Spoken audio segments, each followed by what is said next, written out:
Vaccinazioni, si spinge sull'acceleratore e la macchina vaccinale mette il turbo. L'annuncio lo dà lo stesso presidente della regione Veneto, Luca Zaia.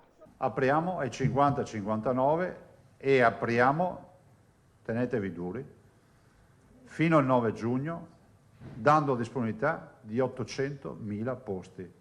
800.000 posti, ovvero il numero dell'intera coorte degli over 50 della regione. Un colpo di reni che anticipa da lunedì a venerdì 7 maggio quanto annunciato lo stesso commissario straordinario per l'emergenza Covid Figliuolo la prossima settimana in Veneto. La macchina è lanciata e già guarda il prossimo traguardo. Non esclude che anche qui anticiperemo i 40-49.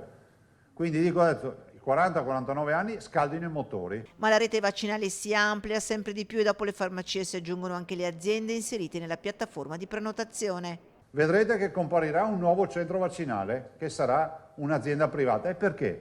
Perché con l'ottica di fare un servizio ai veneti, queste aziende si sono messe a disposizione per i target che gli diamo noi. Non resta che tenere la barra al centro, ovvero rimanere in fascia gialla e scollinare maggio e le temperature aiuteranno, ma Zaia torna ad ammonire i veneti. Noi dobbiamo essere furbi e non star lì a rincorrere noi il virus, perché fino a ieri ci ha rincorso lui, adesso che non andiamo noi in cerca del virus.